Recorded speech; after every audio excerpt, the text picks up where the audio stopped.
नमस्कार दोस्तों, मैं हूं ममता तिवारी और आप सभी का स्वागत करती हूं मेरे चैनल ममताज वे में। कैसे हैं आप सब? तो ये बताने के लिए कमेंट बॉक्स में जय माता दी हमेशा की तरह जरूर लिखे। तो चलिए दोस्तों, आज हम इस वीडियो में जानेंगे वट सावित्री से जुड़ी बहुत सारी महत्वपूर्ण बातें आप लोग जानना चाहे हैं। पहला, दीदी मासिक धर्म में वट सावित्री की पूजा कैसे करें। दूसरा कि प्रेग्नेंट लेडीज वट सावित्री माता की पूजा कैसे करें। तीसरा कि क्या हम अगर व्रत छूट गया है तो क्या व्रत उठा सकते हैं, पहली बार व्रत इस साल उठा सकते हैं या नहीं उठा सकते हैं। बहुत सारी महत्वपूर्ण बातें आज हम इस वीडियो में जानेंगे। आप लोग बने रहिए मेरे साथ मेरे चैनल पर।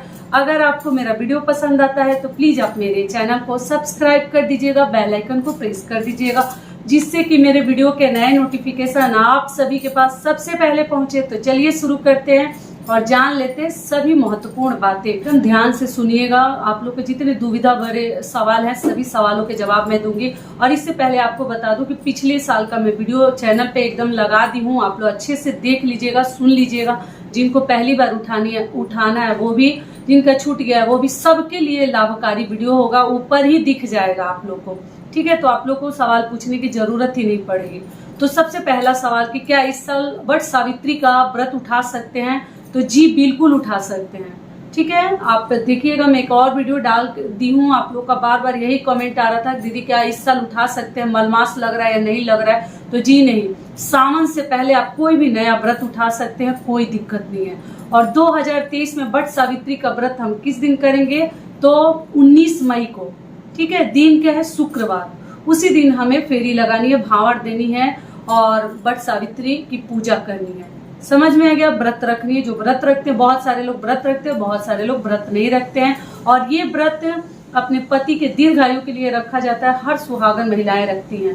दूसरा महत्वपूर्ण नियम क्या है? आप लोग पूछे हैं दीदी हमारे घर नहीं होता है तो क्या हम ये व्रत उठा सकते हैं? तो जी, आप अपने घर में बस इतना ही पता कर लीजिए कि कोई अगर उठाया है तो उसके साथ कोई घटना तो नहीं हुआ है, कुछ बुरा तो नहीं हुआ है, तब आप लोग उठा सकते हैं। क्योंकि हर घर में हर व्रत नहीं होता है, कई घरों में होता है, कई घरों में नहीं होता है। लेकिन जिन घरों में सहता नहीं है, कोई किया है उसके साथ अच्छा नहीं गुजरा है, तो आप लोग बिल्कुल मत उठाइएगा। ये भी क्लियर हो गया। दूसरा क्या है कि दीदी क्या हम प्रेग्नेंट है तो पूजा कैसे करें? तो आपको बता दूं कि देखिए, प्रेगनेंसी में आप लोग ध्यान रखिएगा कि पूजा पाठ व्रत आपको सब कुछ करनी है। जितना एक आम आदमी करेगा, जो हर महिला करेगी, वो सभी कार्य आपको करनी है। केवल आपको क्या करना, फेरी नहीं लगानी है। इसमें 108 फेरी लगाया जाता है धागे के साथ, कच्चा सूत के साथ। कच्चा सूत ना मिले तो धागा भी, रील से भी आप लोग कर सकते हैं। साथ में कोई भी फल ले सकते हैं, मूंगफली हो, चना भिगो कर ले सकते हैं, आप देख लीजिएगा, बादाम ले सकते हैं, हर चीज आप ले सकते हैं। और 108 बार फेरी लगाते। कोई भी चीज बनाएगा 108 बार। कई लोग गुलगुले बनाते हैं, उससे करते हैं, मतलब वो बट वृक्ष का फल जैसा गुलगुले गोल गोल से बना के वो भी करते हैं। तो हर घर के अलग अलग नियम है, कल्चर है, आप लोग देख लीजिएगा। तो अगर मान लीजिए कि अगर आप प्रेग्नेंट है तो आप सब कार्य कीजिएगा, केवल आप फेरी मत लगाइएगा। और जो लोग फेरी लगाएंगे, अगर धागा समाप्त हो जाता है तो केवल जो है आपको वो जो सामग्री रखे हैं, फल फ्रूट, बादाम, मूंगफली, वो चीजों से भी लगा लीजिएगा। आप लोग कहते हैं दीदी 4-5 राउंड लगाते हैं, धागा खत्म हो जाता है, 10 राउंड में मोटा मोटा वृक्ष है, तो क्या करें? तो बिना धागे का भी आप लोग फेरी लगा सकते हैं। फेरी कैसे लगानी है? घड़ी चलती है ना, घड़ी के दिशा में हमें फेरी लगानी है। आपको कोई कंफ्यूजन नहीं रहेगा, कोई आपसे गलती नहीं होगा।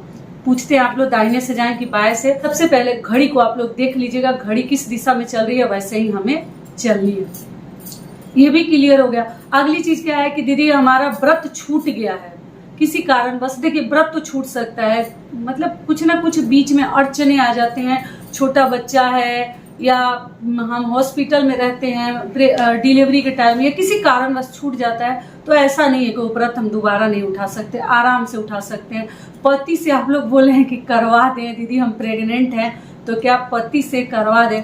तो पति बताइए कैसे फेरी लगाएंगे, कैसे पूजा करेंगे? पति से मत करवाइए, ये तीज जितिया नहीं है, इसमें आप ही को करना पड़ेगा। अगर आप सही हैं तो कर लीजिए, अगर नहीं करने के लायक है तो किसी को भी अपना सामग्री देकर पूजा करवा सकते हैं। ठीक है। अगर मान लीजिए आप उसी समय आपको मतलब हॉस्पिटल जाना पड़ जाए डिलीवरी के लिए, तो ऐसे वैसे तो आप लोग किसी को देकर पूजा करवा लीजिएगा, लेकिन पति से मत करवाइए, ठीक है। ये भी क्लियर हो गया। पहली बार भी उठा सकते हैं, छूट गया तो भी उठा सकते हैं। सारी बातें क्लियर हो गई।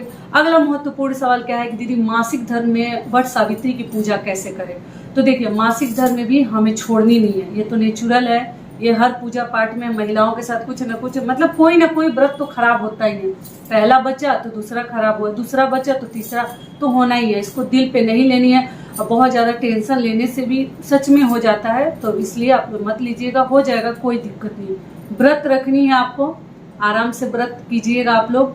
दूसरी चीज क्या है कि अपने जो ही आप सामग्री भगवान को चढ़ाना चाहते हैं, पंखा वगैरह चढ़ाया जाता है, फल फ्रूट चढ़ाया जाता है, सुहाग की चीजें, मैं सामग्री के लिए भी मेरे चैनल पे वीडियो है, एकदम ऊपर ही आप लोग को सब चीज मिल जाएगा, देख लीजिएगा, उसी प्रकार से तैयारी कर लीजिएगा। उसके बाद आपको क्या करनी है कि वो सभी सामग्री का जो थाल है, डाला है, जो आप तैयार किए हैं, या तो अपने घर परिवार में कोई कर रहे हैं उनको पकड़ा दीजिए। अगर वो नहीं कर रहे हैं तो कोई आस पड़ोस में पता कीजिए, कोई भी कर रहा है, नहीं कर रहा है तो आप खुद लेके वट वृक्ष के पास चले जाइए और उनको पकड़ा दीजिए कि ये मेरा थोड़ा सा चढ़ा दीजिए। तो वो अगर वो चढ़ा देते हैं तो आपका पूजा पूरी तरीके से संपूर्ण हो जाएगा, पूर्ण हो जाएगा। और वो सभी चीजें आप अच्छे से स्नान ध्यान कर लीजिएगा कि अगर 5 दिन हो जाता है तो आप पूजा कर सकती है, क्योंकि देवी की पूजा करनी है, दिक्कत नहीं है, कर सकती है। महिलाओं की पूजा, क्योंकि हम सावित्री देवी की पूजा करते हैं, सावित्री माता की पूजा करते हैं, तो आप लोग कर सकती हैं। और उससे पहले है तो आप किसी से करवा दीजिए, 5 से कम दिन है तो वहां जाके करके, और जो ही पंखा वगैरह है, जो सामग्री है, घर में लाकर अपने पति की पूजा कर सकते हैं। पीरियड में भी है तो उनको स्पर्श कर सकते हैं, तिलक लगा दीजिए। और आप जो ही फल फलहार लेके आई है, मतलब प्रसाद, उनको दे दीजिए, तिलक लगा के पंखा जो है झेलना है वो झेल दीजिएगा। ये भी क्लियर हो गया। और अगला महत्वपूर्ण सवाल है कि दीदी हमारे हस्बैंड नहीं रहते हैं, तो हम मतलब विदेश में रहते हैं, दूरी पे रहते हैं, कुछ दिनों के बाद आते हैं, तो उनके लिए प्रसाद कैसे रखें। तो टेंशन लेने की जरूरत नहीं है, कोई भी ड्राई फ्रूट्स आप लोग चढ़ा के उनके लिए और पंखा रख दीजिएगा, सबसे पहले उन्हीं को झेलिएगा। ये भी क्लियर हो गया। और प्रेगनेंसी का भी बता दी, हर चीज में बता दी। प्रेगनेंसी में फेरी नहीं लगाते, बच्चे के लिए अच्छा नहीं होता। किसी भी प्रकार की परिक्रमा हो आपको नहीं करनी चाहिए, वो शनिवार के दिन हो, जैसे तो पूजा ही नहीं करनी चाहिए। सूर्य देव को भी लोग जल नहीं देते, आप देख लीजिएगा, ठीक है। तो किसी भी प्रकार की परिक्रमा, और वट सावित्री के लिए ही नहीं बता रहे हूँ, परिक्रमा पेट में बच्चा लेकर नहीं करते हैं। क्लियर हो गया। और अगला चीज क्या है, आप लोग पूछे दीदी वट वृक्ष नहीं मिलता है तो कैसे करें। तो देखिए, वट वृक्ष मिल जाए तो बहुत अच्छी बात है, बहुत दूर है तो टहनी तोड़ के आप लोग कर सकते हैं। पीपल वृक्ष की सोमवती अमावस्या में आप लोग पूछे थे कि पीपल वृक्ष की टहनी तोड़कर दीदी क्या घर में लगा के वट सावित्री जैसा हम पूजा पाठ कर सकते हैं, परिक्रमा लगा सकते हो। तो जी नहीं, पीपल वृक्ष को नहीं तोड़ते हैं, नहीं तो बहुत अधिक हमारे ऊपर दोष लगता है। लेकिन वट वृक्ष को आप तोड़कर गमले में लगाकर कहीं भी ऐसे जगह लगा दीजिए जहां आप घूम सकते हैं, पूजा पाठ कर सकते हैं, और लगाकर आप लोग पूजा कर सकते हैं, किसी प्रकार का दिक्कत नहीं है, ठीक है। अगर दूर भी है तो पहले से ही लाकर गमले में लगा दीजिए, थोड़ा सा तो मुरझा ही जाता है, फिर भी कोशिश कीजिए। अगर वो भी नहीं मिलता है, मान लीजिए कई ऐसे जगह है जहाँ वो भी नहीं मिलता, तो क्या कीजिएगा, तुलसी माता की पूजा कर लीजिएगा, उन्हीं की परिक्रमा लगा लीजिएगा, मन में सावित्री माता के बारे में सोचकर। ये भी टेंशन दूर हो गया आप लोग का।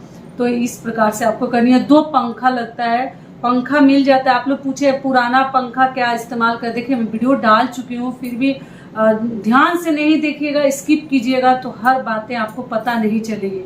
तो थोड़ा ध्यान से गौर से देखिएगा तो एक भी गलती मिस्टेक आपसे नहीं होगा।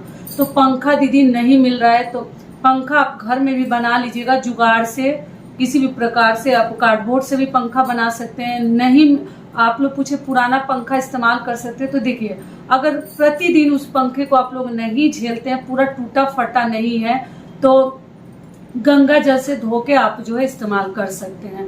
लेकिन मान लीजिए कहीं से टूट गया, कहीं से खराब हो गया, तो ऐसा पंखा इस्तेमाल ना करें। किसी भी प्रकार का आप अपने जुगाड़ से, पेपर से, पेज से, जैसे आपसे बन जाए पंखा तैयार कर लीजिएगा। 2 पंखा चाहिए, एक वट वृक्ष को चढ़ाकर हम दान कर देते हैं और दूसरा चढ़ाकर लाकर अपने पति को उससे हवा करते हैं, ठीक है। ये भी क्लियर हो गया। तो इस प्रकार से आपको करनी है, सारे जुगाड़ आप लोग कर लीजिएगा। अपने लिए कुछ सुहाग की चीजें पक्का चढ़ा दीजिएगा और पति के लिए कम से कम एक रुमाल हो, एक बनियान हो, एक टी शर्ट हो, एक शर्ट हो, जो चाहे आप लोग चढ़ा सकते हैं। वस्त्र एक जरूर अपने पति के लिए भी चढ़ा दीजिएगा। अब आशा करती हूँ सारी बातें आप लोग को समझ में आ गई होगी और पिछले साल का भी वीडियो आप लोग देखकर अच्छे से समझ लीजिएगा। तो ये वीडियो मेरा यहीं तक का था। आशा करती हूँ, उम्मीद करती हूँ कि इस वीडियो से आप लोगों को बहुत अधिक लाभ मिलेगा। फिर मिलती हूँ एक नए वीडियो में, तब तक के लिए नमस्कार। स्वस्थ रहिए, सुरक्षित रहिए और जहाँ कहीं भी रहिए खूब खुश रहिए। वीडियो पसंद आता है तो चैनल को सब्सक्राइब कर दीजिएगा और वीडियो को लाइक कर दीजिएगा। धन्यवाद।